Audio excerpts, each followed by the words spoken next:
ओम शांति। 29 मई 2024। बाबा के महावाक्य। मीठे बच्चे, याद से याद मिलती है। जो बच्चे प्यार से बाप को याद करते हैं, उनकी कशिश बाप को भी होती है। प्रश्न: तुम्हारे परिपक्व अवस्था की निशानी क्या है? उस अवस्था को पाने का पुरुषार्थ सुनाओ। उत्तर: जब तुम बच्चों की परिपक्व अवस्था होगी तो सब कर्मेंद्रियां शीतल हो जाएंगी। कर्मेंद्रियों से कोई उल्टा कर्म नहीं होगा। अवस्था अचल अडोल बन जाएगी। इस समय की अडोल अवस्था से 21 जन्म के लिए कर्मेंद्रियां वश हो जाएंगी। इस अवस्था को पाने के लिए अपनी जांच रखो। नोट करने से सावधान रहेंगे। योग बल से ही कर्मेंद्रियों को वश करना है। योग ही तुम्हारी अवस्था को परिपक्व बनाएगा। ओम शांति। यह है याद की यात्रा। सभी बच्चे इस यात्रा पर रहते हैं। सिर्फ तुम यहाँ नजदीक में हो। जो जहाँ भी हैं, बाप को याद करते हैं तो वह ऑटोमेटिकली नजदीक आ जाते हैं। जैसे चंद्रमा के आगे कोई सितारे बहुत नजदीक होते हैं, कोई बहुत चमकते हैं, कोई नजदीक कोई दूर भी होते हैं। देखने में आता है यह स्टार बहुत चमकता है, यह बहुत नजदीक है, यह तो चमकता ही नहीं है। तुम्हारा भी गायन है। तुम हो ज्ञान और योग के सितारे। ज्ञान सूर्य मिला है बच्चों को। बाप बच्चों को ही याद करते हैं जो सर्विसेबल बच्चे हैं। बाप है सर्वशक्तिमान। उस बाप को ही याद करते हैं तो याद से याद मिलती है। जहाँ जहाँ ऐसे सर्विसेबल बच्चे हैं तो ज्ञान सूर्य बाप भी उन्हों को याद करते हैं। बच्चे भी याद करते हैं। जो बच्चे याद नहीं करते उनको बाप भी याद नहीं करते। उनको बाप की याद भी नहीं पहुंचती है। याद से याद जरूर मिलती है। बच्चों को भी याद करना है। बच्चे पूछते हैं, बाबा आप हमको याद करते हैं? बाप कहते हैं, क्यों नहीं। इस रीति बाप क्यों नहीं याद करते? जो जास्ती पवित्र हैं और बाप से बहुत प्यार है तो कशिश भी ऐसे करते हैं। हर एक अपने से पूछे कि हम कहाँ तक बाबा को याद करते हैं। एक की याद में रहने से फिर यह पुरानी दुनिया भूल जाती है। बाप को ही याद करते करते जाकर मिलते हैं। अब मिलने का समय आया हुआ है। ड्रामा का राज भी बाप ने समझाया है।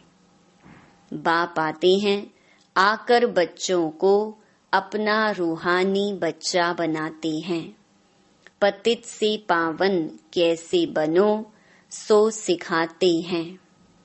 बाप तो एक ही है, उनको ही सब याद करते हैं। परंतु याद सबको नंबरवार अपने अपने पुरुषार्थ अनुसार मिलती है।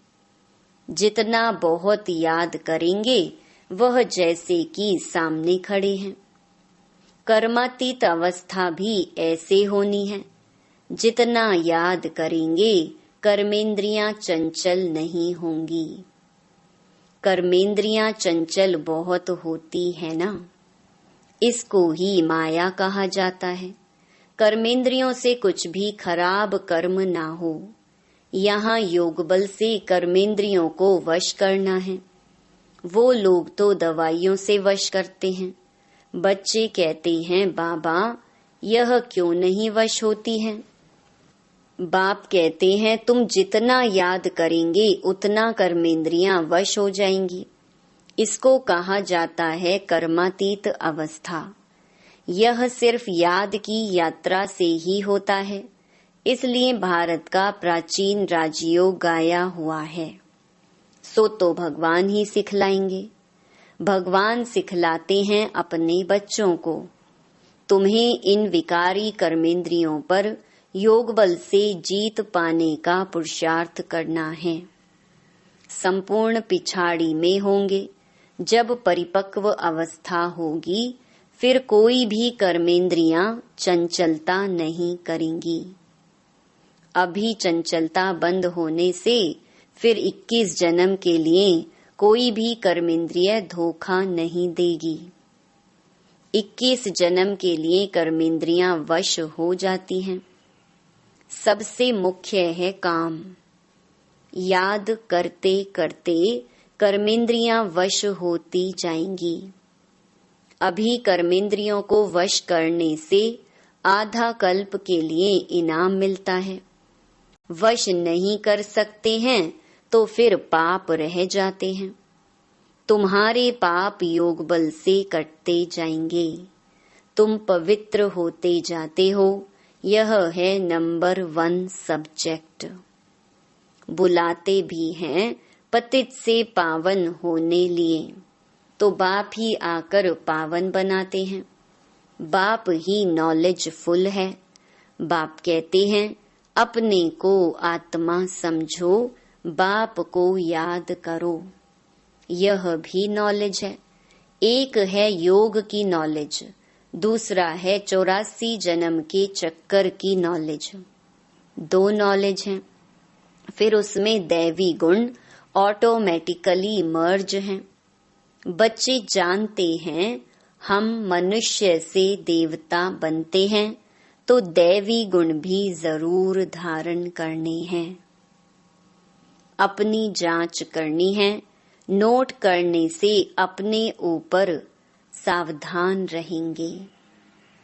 अपनी जांच रखेंगे तो कोई भूल नहीं होगी। बाप खुद कहते हैं, माँ मेकम याद करो। तुमने ही मुझे बुलाया है क्योंकि तुम जानते हो बाबा पतित पावन हैं। वह जब आते हैं तब ही यह डायरेक्शन देते हैं। अब इस डायरेक्शन पर अमल करना है आत्माओं को। तुम पार्ट बजाते हो इस शरीर द्वारा, तो बाप को भी जरूर इस शरीर में आना पड़े। यह बहुत वंडरफुल बातें हैं। त्रिमूर्ति का चित्र कितना क्लियर है। ब्रह्मा तपस्या कर यह बनते हैं, फिर 84 जन्मों के बाद यह बनते हैं। यह भी बुद्धि में याद रहे कि हम ब्राह्मण सो देवता थे। फिर 84 का चक्कर लगाया। अब फिर देवता बनने के लिए आए हैं। जब देवताओं की डायनेस्टी पूरी हो जाती है तो भक्ति मार्ग में भी बहुत प्रेम से उनको याद करते हैं। अब वह बाप तुमको यह पद पाने लिए युक्ति बताते हैं। याद भी बहुत सहज है। सिर्फ सोने का बर्तन चाहिए। जितना पुरुषार्थ करेंगे उतनी पॉइंट्स इमर्ज होंगी। ज्ञान भी अच्छा सुनाते रहेंगे। समझेंगे जैसे कि बाबा हमारे में प्रवेश कर मुरली चला रहे हैं। बाबा भी बहुत मदद करते हैं। औरों का भी कल्याण करना है, वह भी ड्रामा में नूंद है। 1 सेकंड न मिले दूसरे से, टाइम पास होता जाता है। इतने वर्ष, इतने मास कैसे पास होते हैं? शुरू से लेकर टाइम पास होता आया है।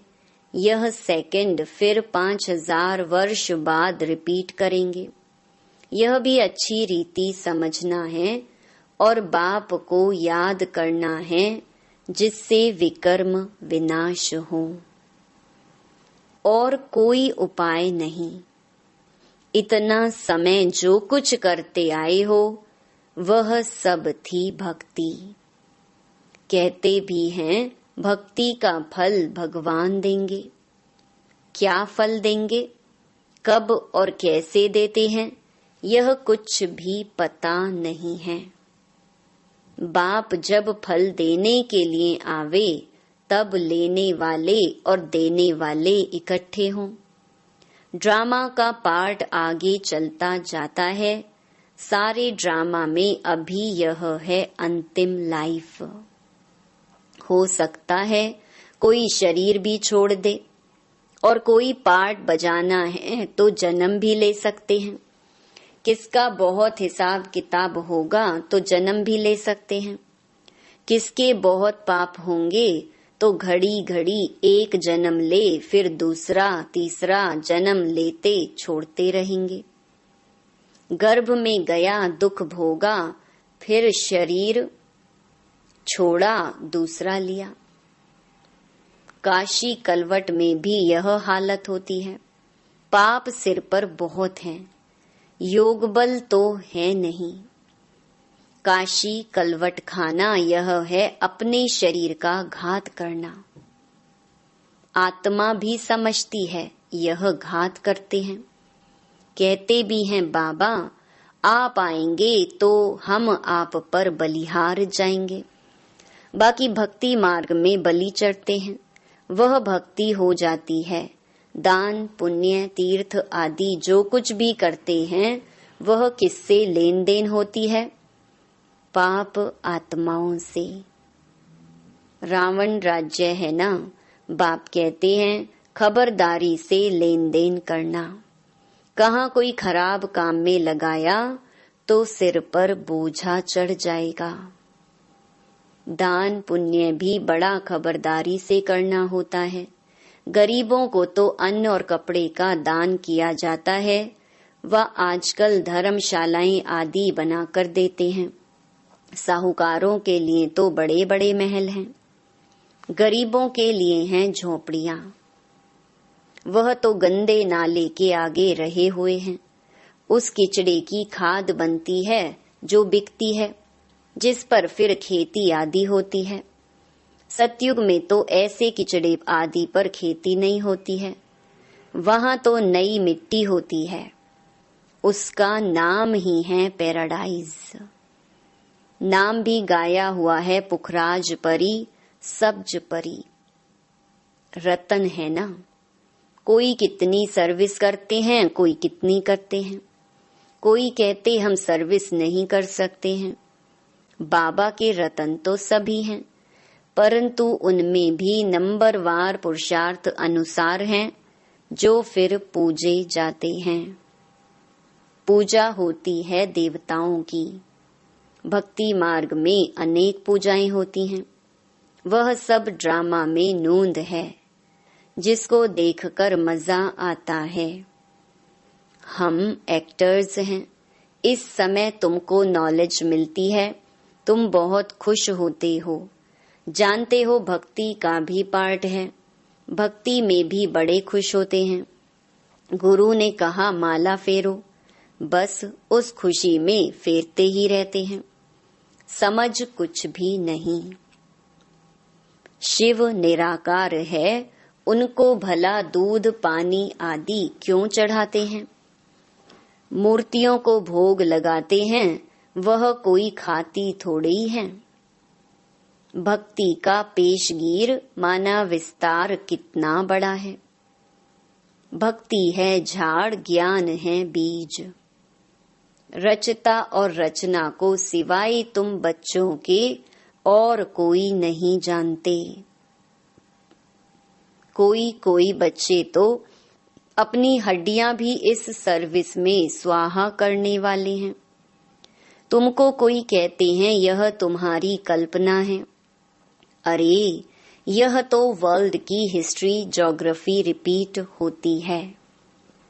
कल्पना रिपीट थोड़ी होती है, यह तो नॉलेज है। यह है नई बातें नई दुनिया के लिए। भगवानुवाच, भगवान भी नया, उनके महावाक्य भी नए। वह कहते हैं कृष्ण भगवानुवाच, तुम कहते हो शिव भगवानुवाच। हर एक की अपनी अपनी बातें हैं, एक न मिले दूसरे से। यह है पढ़ाई। स्कूल में पढ़ते हो, कल्पना की तो बात ही नहीं। बाप है ज्ञान का सागर, नॉलेजफुल। जबकि ऋषि मुनि भी कहते हैं हम रचता रचना को नहीं जानते हैं। उन्हों को यह नॉलेज कहाँ से मिले, जबकि आदि सनातन देवी देवता ही नहीं जानते। जिन्होंने जाना उन्होंने पद पाया। फिर जब संगम युग आए तब बाप आकर समझाए। नए नए इन बातों में मूंझते हैं। कहते हैं बस तुम इतने थोड़े ही राइट हो, बाकी सब झूठे हैं। तुम समझाते हो गीता जो माई बाप है उसे ही खंडन कर दिया है। बाकी सब तो रचना है, उनसे वर्षा मिल ना सके। वेदों शास्त्रों में रचता और रचना की नॉलेज हो ना सके। पहले तो बताओ वेदों से कौन सा धर्म स्थापन हुआ। धर्म तो है ही चार। हर एक धर्म का धर्म शास्त्र एक ही होता है। बाप ब्राह्मण कुल स्थापन करते हैं, ब्राह्मण ही फिर सूर्यवंशी चंद्रवंशी कुल में अपना पद पाते हैं। बाप आकर तुमको सम्मुख समझाते हैं इस रथ द्वारा। रथ तो जरूर चाहिए। आत्मा तो है निराकार, उनको साकार शरीर मिलता है। आत्मा क्या चीज है उनको ही नहीं जानते, तो बाप को फिर कैसे जानेंगे। राइट तो बाप ही सुनाते हैं, बाकी सब हैं अनराइचियस, जिससे फायदा कुछ भी नहीं। माला किसकी से मरते हैं कुछ पता नहीं। बाप को ही नहीं जानते। बाप खुद आकर अपना परिचय देते हैं, ज्ञान से सद्गति होती है। आधा कल्प है ज्ञान, आधा कल्प है भक्ति। भक्ति शुरू होती है रावण राज्य से। भक्ति से सीढ़ी उतरते उतरते तमो प्रधान बन पड़े हैं। किसके भी ऑक्यूपेशन को नहीं जानते हैं। भगवान की कितनी पूजा करते हैं, जानते कुछ भी नहीं। तो बाप समझाते हैं इतना ऊंच पद पाने के लिए अपने को आत्मा समझना है और बाप को याद करना है। इसमें है मेहनत। अगर किसकी बुद्धि मोटी है तो मोटी बुद्धि से याद करें, परंतु याद एक को ही करें। गाते भी हैं बाबा आप आएंगे तो आप से ही बुद्धि योग जोड़ेंगे। अब बाप भी आए हैं, तुम सब किससे मिलने आए हो? जो प्राण दान देते हैं। आत्मा को अमर लोक में ले जाते हैं। बाप ने समझाया है काल पर जीत पहनाता हूँ, तुमको अमर लोक में ले जाता हूँ। दिखाते हैं ना, अमर कथा पार्वती को सुनाई। अब अमरनाथ तो एक ही है, हिमालय पहाड़ पर बैठ थोड़े ही कथा सुनाएंगे। भक्ति मार्ग की हर बात में वंडर लगता है। अच्छा, मीठे मीठे सिकी लधे बच्चों प्रति मात पिता बाप दादा का याद प्यार और गुड मॉर्निंग। रूहानी बाप की रूहानी बच्चों को नमस्ते। धारणा के लिए मुख्य सार। पहला, योग बल से कर्मेंद्रिय जीत बन संपूर्ण पवित्र बनना है। इस अवस्था को पाने के लिए अपनी जांच करते रहना है। दूसरा, सदा बुद्धि में याद रखना है कि हम ही ब्राह्मण सो देवता थे, अब फिर देवता बनने के लिए आए हैं। इसलिए बहुत खबरदारी से पाप और पुण्य को समझकर लेन देन करनी है। वरदान, सर्व सत्ताओं को सहयोगी बनाए प्रत्यक्षता का पर्दा खोलने वाले सच्चे सेवाधारी भव। प्रत्यक्षता का पर्दा तब खुलेगा जब सब सत्ता वाले मिलकर कहेंगे कि श्रेष्ठ सत्ता ईश्वरीय सत्ता आध्यात्मिक सत्ता है, तो यही एक परमात्म सत्ता है। सभी एक स्टेज पर इकट्ठे हो ऐसा स्नेह मिलन करें। इसके लिए सबको स्नेह के सूत्र में बांध समीप लाओ, सहयोगी बनाओ। यह स्नेह ही चुंबक बनेगा जो सब एक साथ संगठन रूप में बाप की स्टेज पर पहुंचेंगे। तो अब अंतिम प्रत्यक्षता के हीरो पार्ट में निमित्त बनने की सेवा करो, तब कहेंगे सच्चे सेवाधारी। स्लोगन, सेवा द्वारा सर्व की दुआएं प्राप्त करना, यह आगे बढ़ने की लिफ्ट है। ओम शांति।